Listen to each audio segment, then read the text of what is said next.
After a long day of teaching the crowds that flocked to him, Jesus looked to his weary disciples. He said, "Let us go over to the other side of the lake." So they left the multitude behind, taking him just as he was in the boat. As they sailed under the evening sky, a great darkness gathered. A furious squall came up without warning. The wind howled like a beast, whipping the Sea of Galilee into a violent frenzy.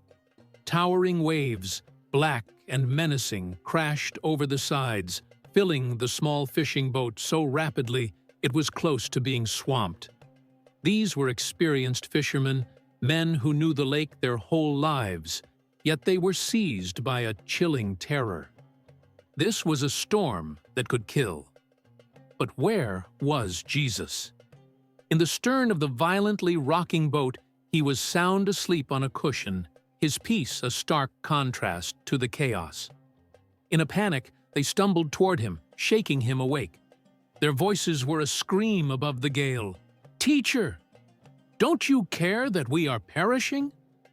It was a cry of desperation, tinged with accusation. Jesus awoke.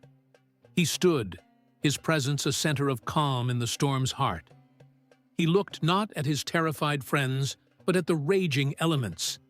He rebuked the wind and then spoke to the tumultuous sea with absolute authority, saying, "Quiet, be still." And in an instant, the miracle unfolded. The howling wind ceased. The churning waves fell. A profound, unbelievable silence descended, and the lake became as smooth as glass. He then turned to his disciples, the water dripping from their clothes and hair. His question was quiet, yet it pierced their hearts. "Why are you so fearful? How is it that you have no faith?" They were no longer afraid of the storm, but a new feeling gripped them, an overwhelming, terrifying awe. They looked at one another, their faces pale in the sudden calm, and whispered the question that would change everything. "Who then is this, that even the wind and the sea obey him?"